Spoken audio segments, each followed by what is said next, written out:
Another episode of Stand Up Memories. We are ready to go now that our producer has stopped playing his weekly game. I wonder what this button does. That's right. We are ready to roll. Ready to roll. This is Jockey the Joke Man Martling. Hi. I am Peter Bales, and we have a terrific guest with many stand-up memories. I have many memories of the old Catch a Rising Star. I cannot wait to do this show. Well, that's one of us. Buddy Mantia is here.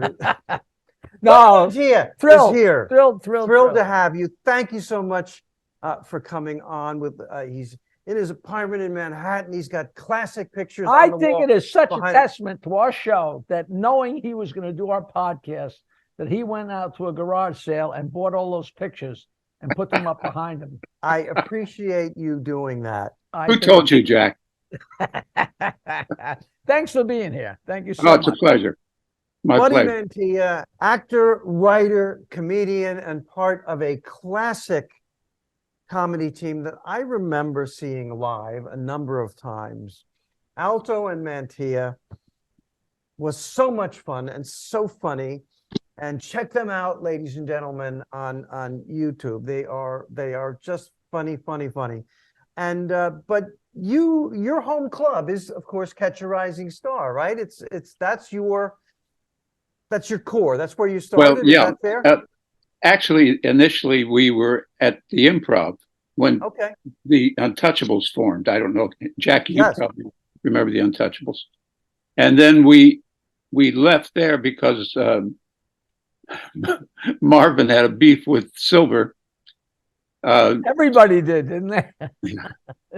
Well, what happened was Rob Reiner and Penny Marshall came in. They were friends of Marvin's, and they dropped in and to see it, the act, just for fun. And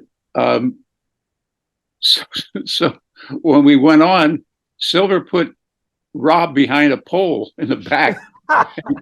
You couldn't see, and I didn't know what happened because I'd left. I was with a young lady, and I left, and I was back in my apartment with my young lady friend, and we were dabbling, and the phone rang, and Bobby said, "We just got kicked out of the Improv." I said, "What?"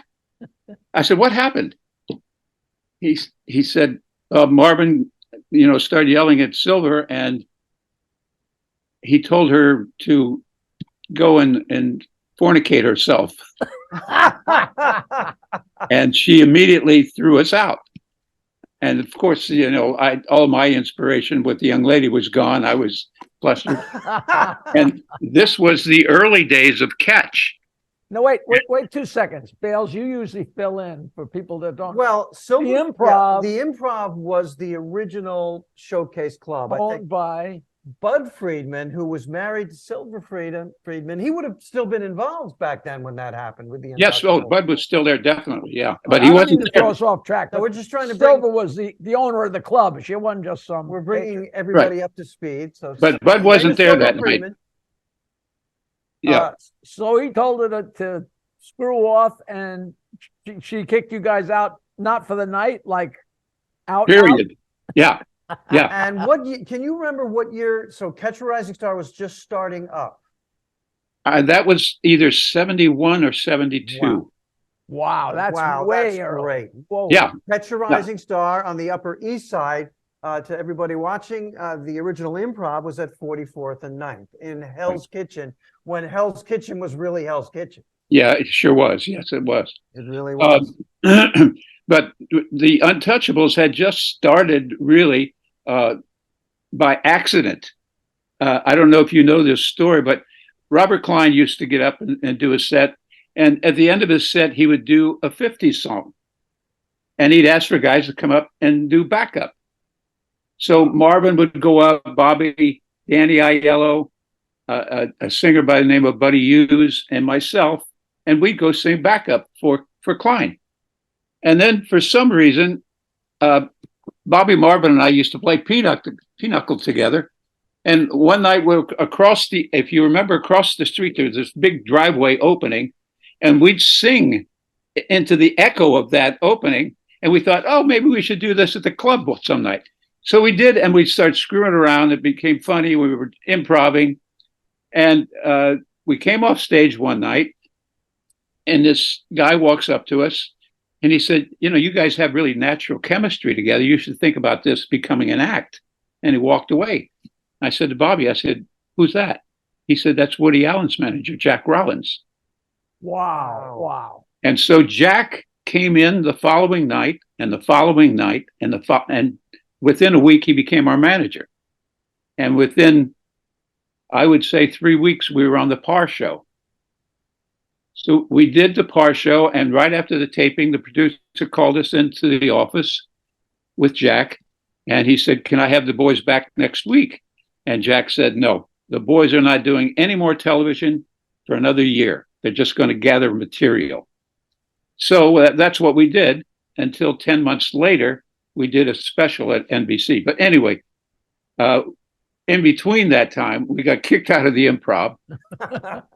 And we decided to go over to Catch because Catch had just opened. And the only one that was really going over to Catch in those days was Brenner, because Brenner couldn't get a spot at the Improv. For some reason, Bud wouldn't put him up until 3 in the morning or 2 in the morning. Was it personal, or Bud didn't think he was funny?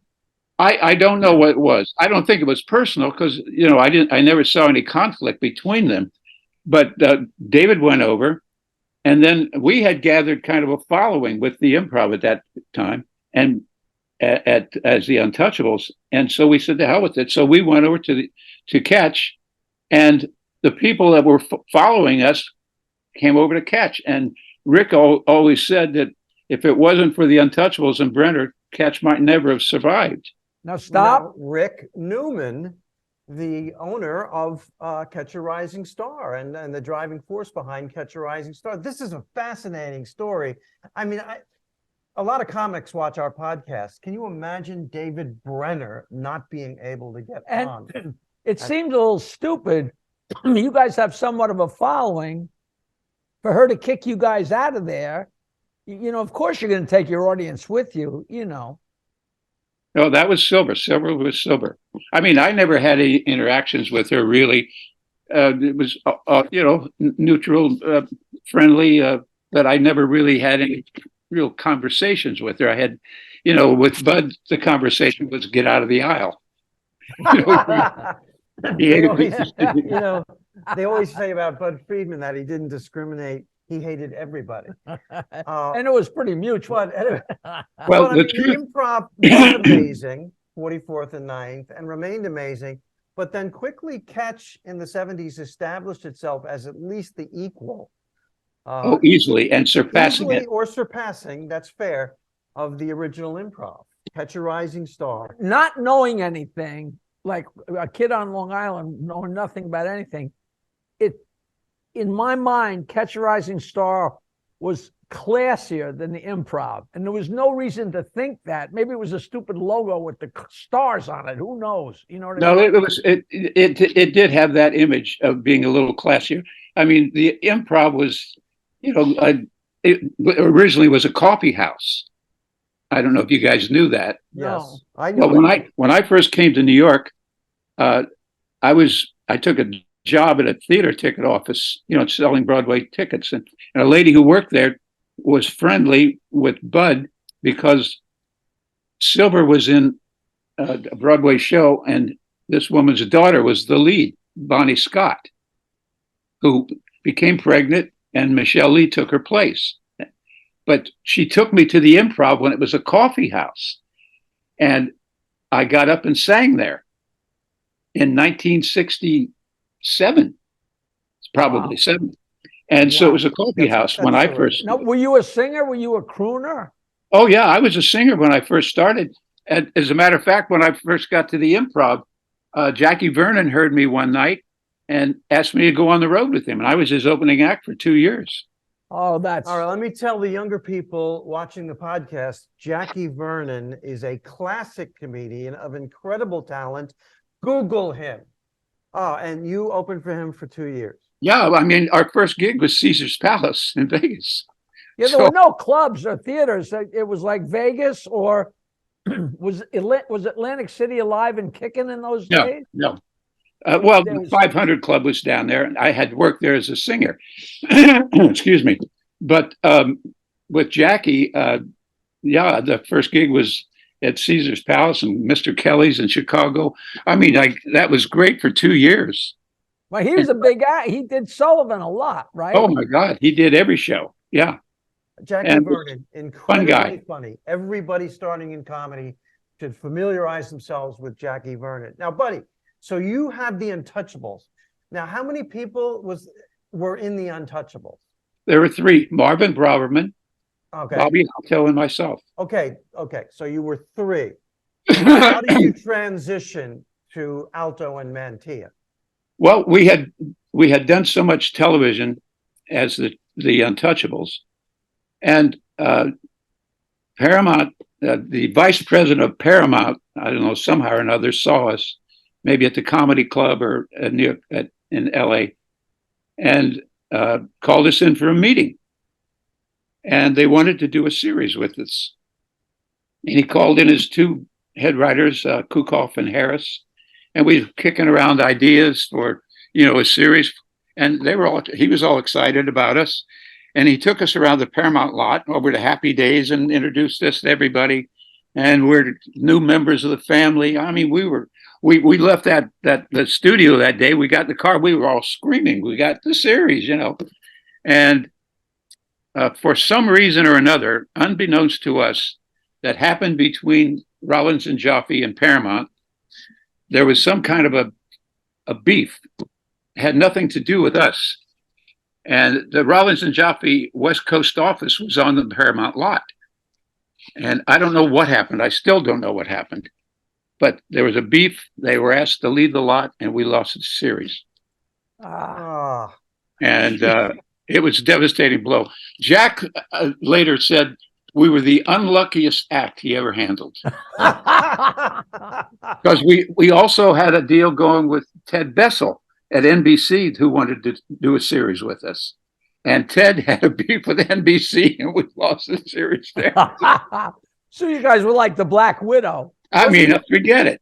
Wasn't But Ted Bessel? I must tell you, one of the biggest compliments that I personally ever had, and the group, when we were doing Dean Martin, Greg Garrison was an incredible producer. And so we were booked to do 2 different shows for Dean Martin.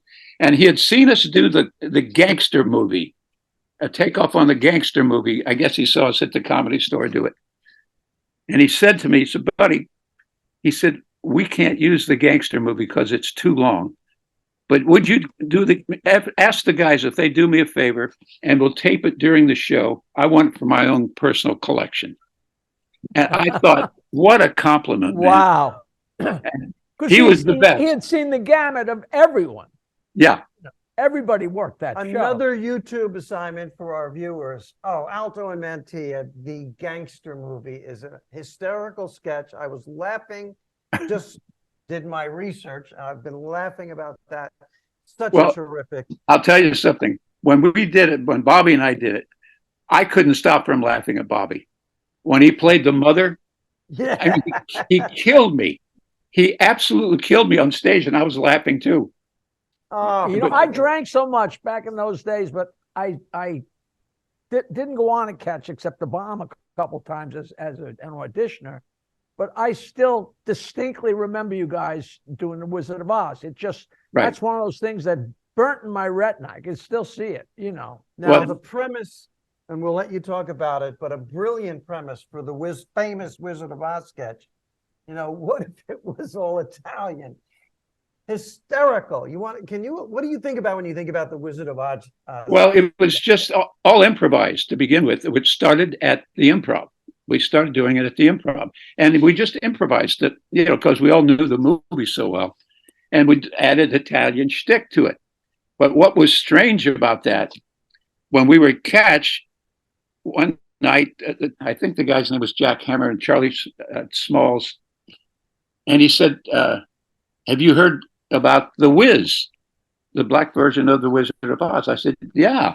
He said, you know where we got it? I said, no. He said, we got it from watching you guys do Italian. I said, thanks a lot. Oh, that's great. But that's where the whiz came from. They Can you got believe the that? idea from the whiz from you guys doing your Italian version. Oh, that's Right. great.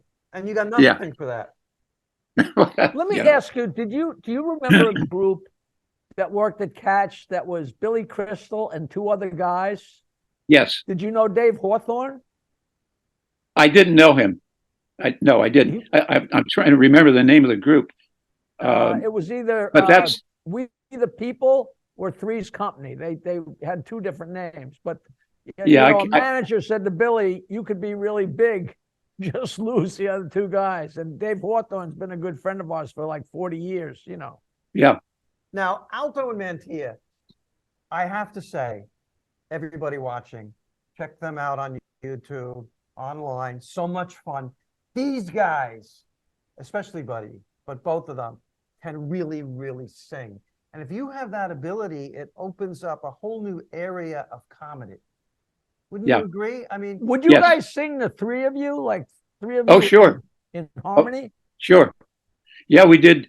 I think the first Merv Griffin show we did Love Is a Many Splendid thing Wow. that the Four Aces had. And of course it was full of shtick. And so, I mean, there was a lot of madness going on, and I had to keep a straight face and sing, because they were doing all the shtick, like in Sorrento. I mean, oh my God, all the stuff going on behind me. But that kind of stuff is so much funnier if the singing is really good. And the singing is really good. It pulls it way up, Oh yeah. And there were so many things we did musically. I mean, we had an endings medley that every endings closer we put into a medley and used that, and it just went from one to another. And the singing was such an addition to the comedy, because comedy is music. It's all rhythm. It's all timing. Right. And I have to laugh. This is my own personal opinion of somebody going to teach comedy. You can't teach it. You can't teach somebody to be funny. It's either in you or it's not. Nobody can ever teach you to be funny if you don't have the gift. If you have the gift, absolutely. Now, But what you don't realize you're doing is you're giving a backwards ad for Peter, who actually has a comedy class that he teaches. It was what he said. But what happens is, I agree with it flushes out whether or not somebody is funny. You have to have a certain gift that he just That's described, right. and then you can teach and mold it. But there Exactly. are some people who will never be comedians. And that's right, Peter. You must have been professionally trained to sing the way you sing. I was very lucky. I was gifted with a voice. I did study a little, but it was always there. It was a gift. I was born with it. And the only thing you can do then is study and try to make it better. Yeah. Did you sing under the name Buddy Mantia? Yeah. Yes. Yeah. Now, were you singing? I don't know where things match up, in the same days when Joe Pesci was singing.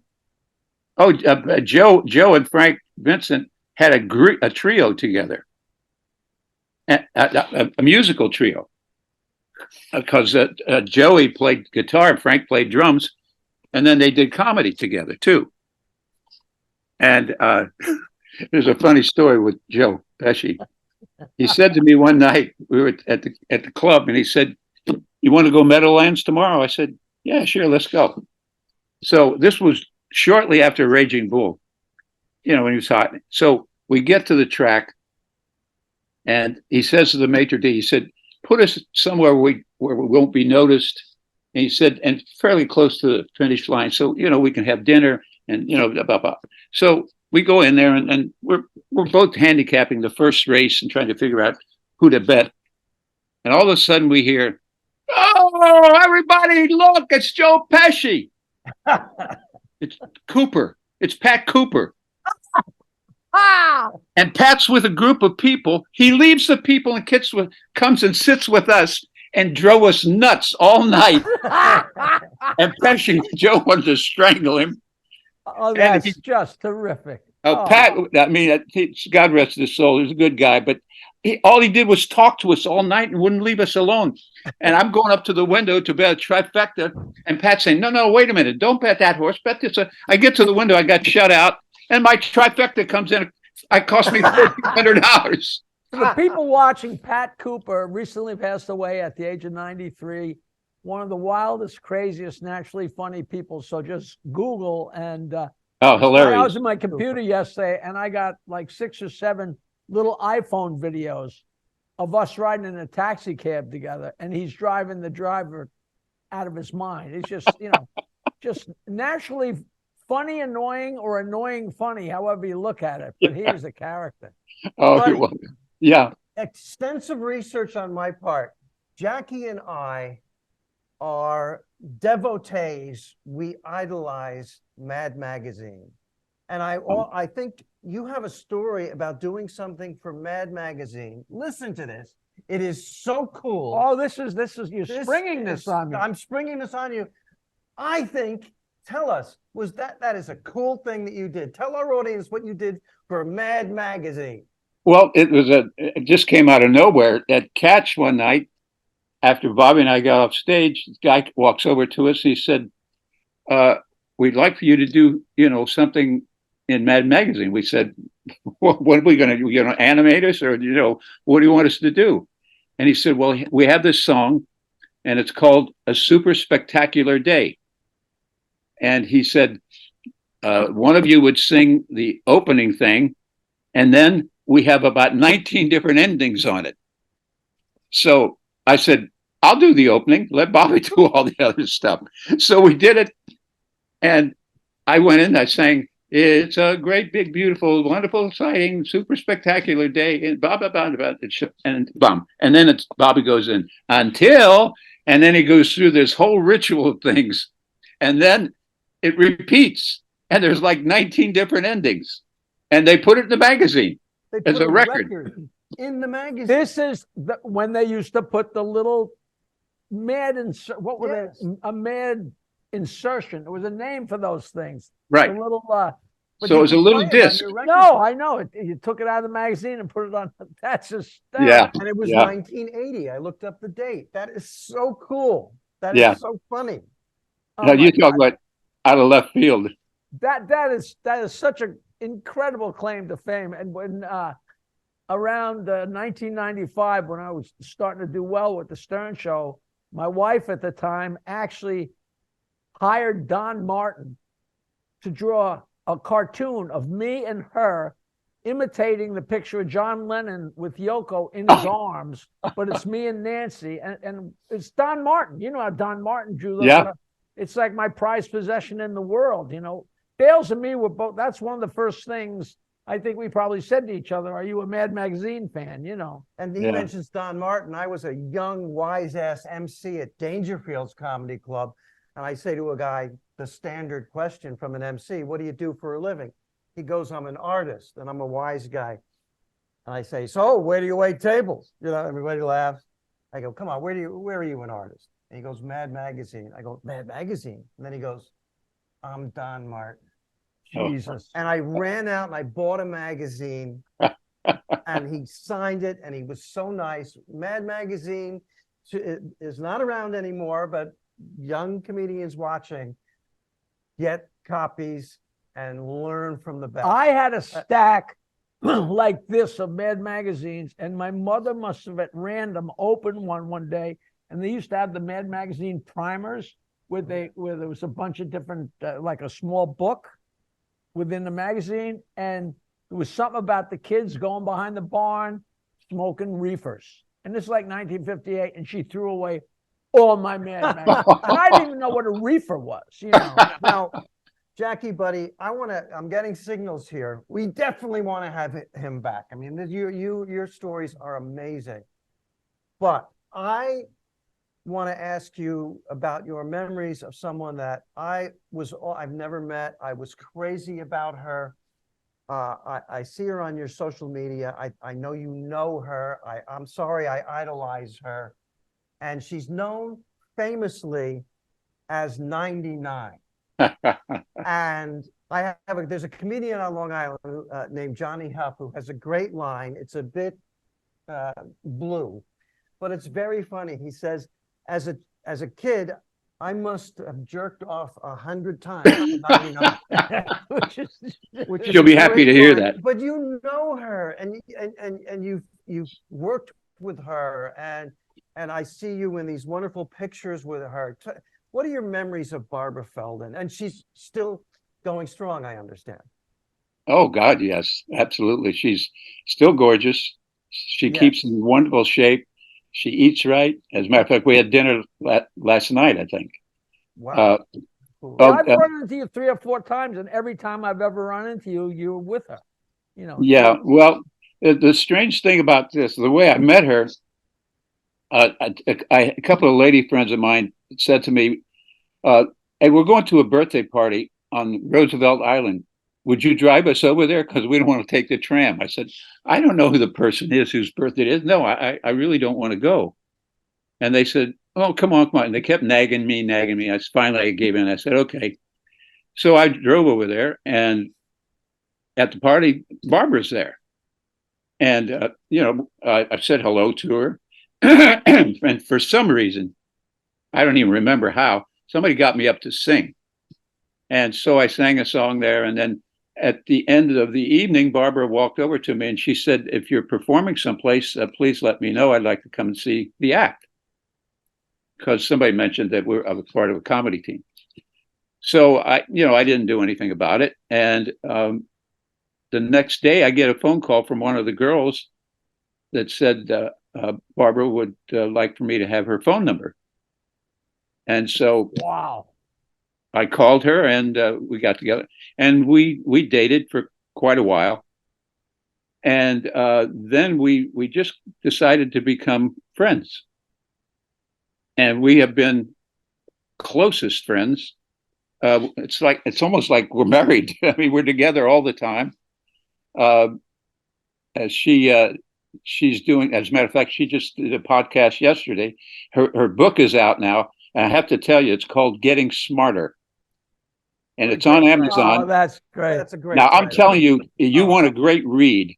This is an incredible writer. She is a wonderful writer. Amazing stuff. I mean, when you read her stuff, you can see it. It's so visual. And it's a wonderful book. So if you want a good read, look it up on Amazon. I feel like this is so rude to stop because I can listen. Listen, we are going to bug you to come on again. This is so much fun. Sure. Your stories are gold. Well, I'm happy to do it because you guys are terrific guys. I've known you for such a long time. You're a great part of the comedy world. And he says to me, "All right, I'll come on, but I don't know if I'm going to remember anything." Oh, are you kidding me? I remember everything. We opened the treasure chest here. Well, yeah. We didn't even get the harp on DeBellis yet. We had John DeBellis on. He was a lot of fun, and you're a lot of fun. Oh, I have to mention this. Patty Benatar's husband, Neil, said, "Why don't we all get on together?" I said, "I don't know if that's possible." But you know Neil Giraldo? No, we got him. We got him scheduled. He's like on deck. I don't know if we have the wherewithal to put the whole thing together, but when we try it, it'll be you and DeBellis and Neil and Ms. Benatar and the whole gang. Well, Pat Benatar at Catch, that's where she rocked it every night. We all remember. Buddy Mantia, ladies and gentlemen. Thank you so much. Thank you so much for coming on. Pleasure, guys. Pleasure. Good to see you guys. Your memories. You are exactly what this show is. Stand-up memories, and you've done it. And thank you. Fantastic. Thank you. All right. Adios. Say adios. Adios. We'll see you next time. Arrivederci. That was a pretty good episode. A new episode every Wednesday with me, Peter Bales, Jackie the Joke Man Martling, comedians, interesting people. Leave a comment. We're gonna get. What am I saying? I don't know. We're gonna get back to you. We will respond to your comment. Standupmemories.com. If you go there, it shows all the different platforms. platforms. Spotify. We're on everything. Every Wednesday. Stand Up Memories. Every Wednesday. A new episode.